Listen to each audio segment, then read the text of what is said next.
তুলা ইমান যদি মুসলমানের থাকে, তুলা কোরআন অন্তর থাকে, তো গিয়ে প্রকাশ্য বাজারে গুনার কোনো জাতর ব্যবসা, গুনার কোনো কাম প্রকাশ্য বাজারে করে না। অন্যান্যর মাঝে ভাই হে আপনার যতায় ততায় আপনার কি যা ইচ্ছা তা করে, তার মাঝে লাজ লজ্জা শরম নাই। যেখানো ইচ্ছা সেখানো উবাইয়া দাঁড়াইয়া পেশাব করি দিতে বদরহুর দেখছি এক মানুষ, কোন জাত আল্লাহ জানেন, মুসলমান হইলে তো কি থাকলো নে, দাড়ি থাকলো নে, সুন্নতি পরিচয় থাকলো নে, মুসলমান হইতো না সম্ভবত। আমরা আইয়ার দেখিয়ে রে ফ্যান পুলিশে দাঁড়াইয়া আরেক বেটার গাড়ির উপরে পেশাব করি দিই। কোনো মুসলমানের পক্ষে সম্ভব হইব? নিজের গাড়ি না আরেক বেটার গাড়ি আইসে খান্তাই দুলাইয়া আইয়াও ভেন্টর চেন খুলছে, বইছেও না, উবাইয়া আল্লাহর হুকুম হইলে এক হাতে দৌড়ছে গাড়ি জাগায় যার নানি যার আর তো হেউ যে দরিয়া পেশাব ঘরের হায়ালা না বেহায়ালা, পুরুষ নারী জোয়ান মুরব্বী যে কেউ দেখবো বাল্লা মানুষ কইব না বাদ। এই চরিত্র খার জানোয়ারর, জানোয়ারে দাঁড়াইয়া পেশাব করে, যে মানে দাঁড়াইয়া পেশাব করে এগু প্রকৃত মুমিন নাই, মুসলমানই তার মাঝে নাই। ইটার আচরণে আর জানোয়ারর আচরণে বরাবর। বরং আল্লাহ কইছেন উলাইকা কাল আনআমি বাল হুম আদল ওয়া উলাইকা হুমুল গাফিলুন। এই জাতীয় মানুষ জানোয়ারটা কিও আরো বত্তর, জানোয়ারটা কিও আরো বত্তর। তাই আমার ভাই হল বুজুর্গ হল, আল্লাহ পাক পরওয়ারদিগারে আলমে ফরমাইছেন পাক কালাম কোরআনে করিম, যে জায়গার মাঝে নবীজি ফরমাইরা কোরআন তিলাওয়াত হয়, ই জায়গায় আর আল্লাহর আরশের মাঝখানে রহমতের পর্দা ছাড়া কোনো পর্দা থাকে না। মসজিদে কোরআন তিলাওয়াত হয় না না, আর যদি হয় না 5 ওয়াক্তের নামাজও ইমাম সাহেবে একলা বলিলে মুসল্লিয়ে কোরআন পড়েন না না। ও তার লাগি আল্লাহর বন্দেগান খেয়াল রাখিও, আল্লাহর বন্দেগান ফিরিস্তা আমরার রাত্রের সময় আল্লাহর রহমত লইয়া আসমান তাই জমিনের মধ্যে আইন। যখন আল্লাহর জমিন তালাশ করিয়া রহমত নে রাখেও নাই, বরকত নে রাখেও নাই, খুঁজ রাখেও নাই, তখনই ফিরিস্তা হলে মসজিদের মাঝে রহমত তৈয়া যায়। কেউ নাই তো আল্লাহরে ডাকের না, গুমো পুরা গাম পুরা মহল্লা পুরা পঞ্চায়েত ফিরিস্তায় ঘুরিলা, নাই নেরা রহমত, রহমত নেরা নাই। আরে রাত্রি শেষে রহমত বর্ষে দয়াল বিদাতার, রাত্রি শেষে রহমত বর্ষে দয়াল বিদাতার, আর ফাঁকি বলে উঠিয়া আশা তাহে যার। ইয়া নবীজি ইয়া রাসূল বলতেছে দৈরালে, আর হাইয়ুল কাইয়ুম বলি নাসিছে বুলবুলে।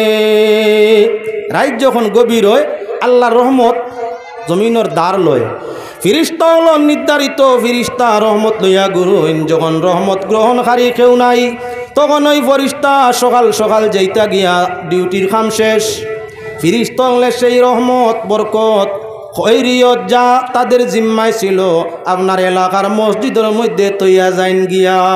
ইমাম সাহেবে কিরাত আরম্ভ করেন, মুক্তদি হল লগে শরীক হইন। এবারে যা রহমত মসজিদ তো আসিল, সেই সমুদয় রহমত আর বরকতর অংশ জমাত হারিয়ে লইয়া যায়।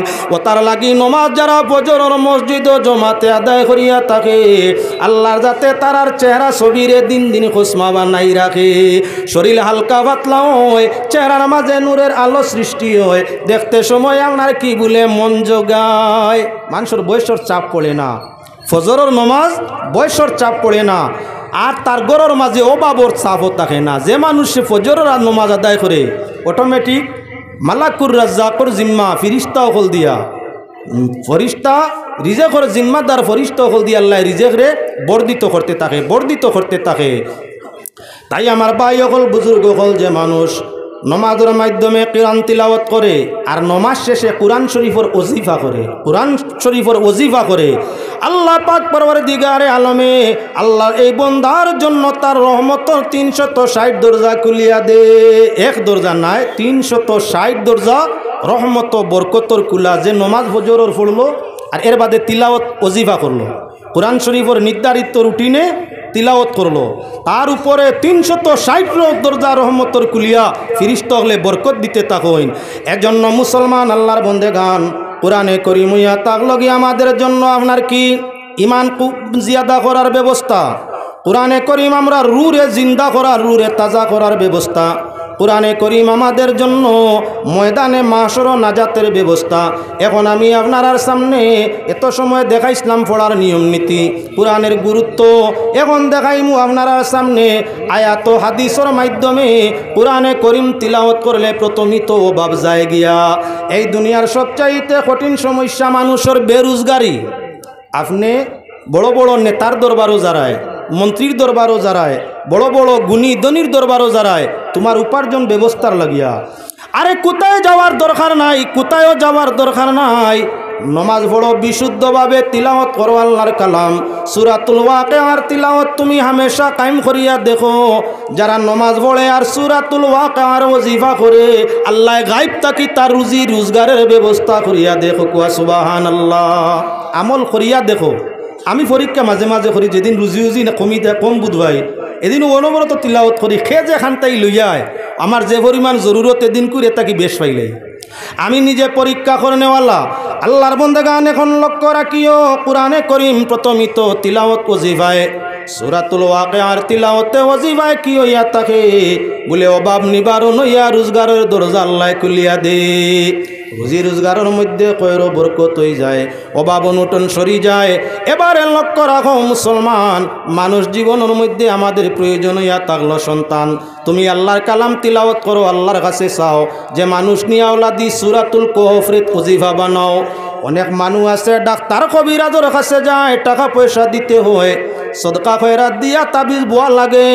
আরে সোয়াবের সোয়াব তাবিজ বোয়ার দরকার নাই। সূরাতুল ওয়াকিয়া সূরাতুল কাহফের তিলাওয়াত করো, জীবনের ওয়াজিফা বানাও।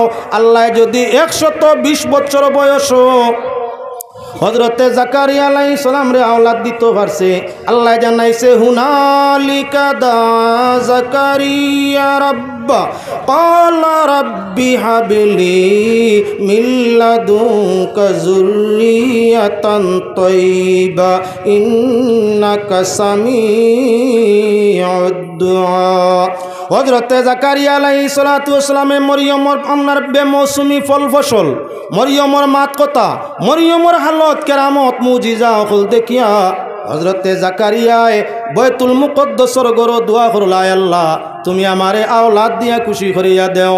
যে জায়গা হযরতে জাকারিয়া দোয়া করলা, আল্লাহ পাক পরওয়ারদিগারে আলমে 120 বছর তার নিয়া আওলাদিরে দমন করিয়া ইয়াহিয়া নবী দিয়া আপনার খুশি বানাই দিলাইলা।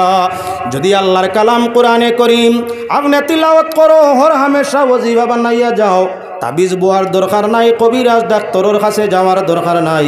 তোমার তিলাওয়াতে আল্লাহর জাতর পছন্দ হয়, জাকারিয়ার মতো তোমার নিয়া আওলাদি দমন করিয়া আল্লাহর যাতে তোমারে আওলাদ দিয়া সুখী করি দিব।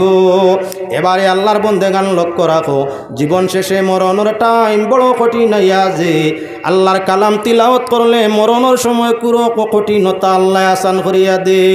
দুনিয়ার মানুষের যখন মরণের সময় হয়, প্রত্যেক মানুষের সকরাত কমি বেশি একটা আমরা লাগিয়া থাকে। আমরা দেখি আর বেটা মাতি মাতি মরি যার কইলাম সকরাত হই। আল্লাহর রাতে ফরমাইছেন জাত সাকরাতুল মাউতি বিল হক, মৌতর সময় সকরাত সত্য। এন সকরাত লাগলো না দেখলাম মরি গিয়ে চিন্তিত তো সকরাত নাই, আল্লাহর কালাম ভুল, নাউজুবিল্লাহ। সকরাত মুহূর্ত সময় সেকেন্ড হইতে পারে, যেটা তজরবা করা সম্ভব নয়। 2-1.5 সেকেন্ড হইতে পারে, 5-7 সেকেন্ড হইতে পারে। আর এই সকরাত তোমার 2-3-4-5 দিন হইতে পারে। লম্বা টাইম আটকিলে আমরা মনে করি সকরাত লাগছে, আর হঠাৎ পড়ছে মরি গেছে মনে করি সকরাত নাই। আল্লাহর যাতে ফরমাইছেন সকরাতটা মৌতের কষ্টটা সকরাতটা সত্য। যে মানুষ আপনার মৌতর ঘাটও আটকে, মৌতর সকরাতর সময় এক একটা সেকেন্ড 100 বছরের সুখের সমান করলে সমান নয়। এই সময় মানুষের পিয়াস এবং বুক জীবনের সবচাইতে বেশি হইয়া থাকে, সবচাইতে বেশি পিয়াস বুকের সময়। তাই আমালে কোরআনের মধ্যে আনছইন, নাবিউল খালাইকর মধ্যে আনছইন, আমালে কোরআনের মধ্যে আনছইন। যদি কোনো মানুষে কি করে সূরাতুল ইয়াসিন তিলাওয়াত করে, মত বেমারি সকরাত বেমারি মানুষের আপনার সেই ইয়াসিন তিলাওয়াত যুক্ত পানি মুখের মাঝে দে, 1 ফুটা পানি যদি তার জিহ্বার মাঝে পড়ে তাহলে 7 সমুদ্রের পানি পান করলে যার পিয়াস যার না, ইয়াসিনের তিলাওয়াত যুক্ত 1 ফুটা পানি জিহ্বায় পড়ে গেলে তার মৌতের সময় কুর পিয়াস আর থাকবে না। যার কারণে মৌত আক্রান্ত মানুষের খান্দাত সূরাতুল ইয়াসিন বেশি পড়া হয়। মৌত আক্রান্ত মানুষের মুখর মাঝে জিব্বার মাঝে ইয়াসিন তিলাওয়াত করিয়া আপনার কি বলে পানি দেওয়া হয়। এবারে লক্ষ্য রাখো মুসলমান, দুনিয়া ছাড়িয়া যাইতে যদি কোরআনে জানো শান্তি দিতে পারে, দুনিয়া ছাড়িয়া যাওয়ার বাদে কবরও শান্তি দে। নবীজিয়ে মুর্দেগানোর সাহাবায়ে কেরামর সুহাদায়ে কেরামর জিয়ারত করা হইয়া তাহলে সুন্নত। মা মরি যায়, বাবা মরি যায়, স্ত্রী মরি যায়, সন্তান মরি যায়, আপনার জন্য আপনার ঘনিষ্ঠ জনের জিয়ারত করতায়। মুমিন মুসলমানের কবরস্থান সামনে পড়ে জিয়ারত করতায় যে আমার মুর্দা নাই, আমার ঘনিষ্ঠ নাই, আমি যাই আর গিয়া খবরের খান্দাবার জিয়ারত না। আর না হইলেও সূরা ইখলাস পড়িয়া মুর্দা হলরে সওয়াব দিয়া যাওয়া। আর না এরা বদদুয়া দে, মুর্দা হলে রুহানি বদদুয়া দে, অভিশাপ দে। মুর্দা কবরের মাঝে আযাব হালত, যে কোনো মুর্দা হোক, যদি তার কবরের পাশে কেউ আপনার বসিয়া কি দাঁড়াইয়া সূরাতুল মুলুক রে আপনার তিলাওয়াত করিয়া থাকে, যত সময় তিলাওয়াত চলব মুর্দা কবরের আযাব যত কঠিন হোক আল্লাহ আসান করি রাখব। এর কারণে বাবা মায়ের কবরের পাশে সূরাতুল মুলুক রে তিলাওয়াত করিয়া অন্তরের মাঝে আবেগ আনিয়া নয়নের পানি জারি করি আল্লাহর কাছে খান্দা যায়। সুসন্তানর তিলাওয়াতে আর মাগফিরতে চক্কের বানিয়ে বাবা মা মুমিন হইলে কবরের কুল মাযাব রে আল্লাহ মাফ করি দিলায়। সুসন্তান যদি বাবা মায়ের কবরের পাশে দাঁড়াইয়া বসিয়া সূরাতুল মুলুক রে তিলাওয়াত করিয়া মা বাবার জীবনের কথা অন্তর আনিয়া আবেগ জারি করিয়া চক্কের পানিরে জারি করে টপ টপাইয়া ছাড়ে আর দিল কুলিয়ে আল্লাহর কাছে মাফি চায়, তিলাওয়াতে মুলুক এবং দুয়ার বদৌলতে নেক আওলাদর ওসিলা আল্লাহ বাবা মায়ের কবরের আযাব দমন করিলায়। সুবহানাল্লাহ ওয়ালহামদুলিল্লাহ লা ইলাহা সুবহানাল্লাহ ওয়ালহামদুলিল্লাহ লা ইলাহা। কখনো আমরা আগে দিয়ে পৌঁছি ভাই, আমরা প্রায় মসজিদের মধ্যে সূরাতুল হাসরের আখেরের আয়াত কল পড়া চলে প্রায় মসজিদও। তার কারণটা কি আমি দেখাই দিতে চাই। হাদিস শরীফের মধ্যে আয় কোনো মানুষের যদি দাইমিভাবে সূরাতুল হাসরের আখের আয়াত কল তিলাওয়াত করে আল্লাহ তারে মৌতের যন্ত্রণা কবরের আযাব থেকে রেহাই করিয়া দে। দেখা গেল আমরা দুনিয়ারও ফায়দা, কবর হাসরেরও ফায়দা কোরআন শরীফের মাঝে।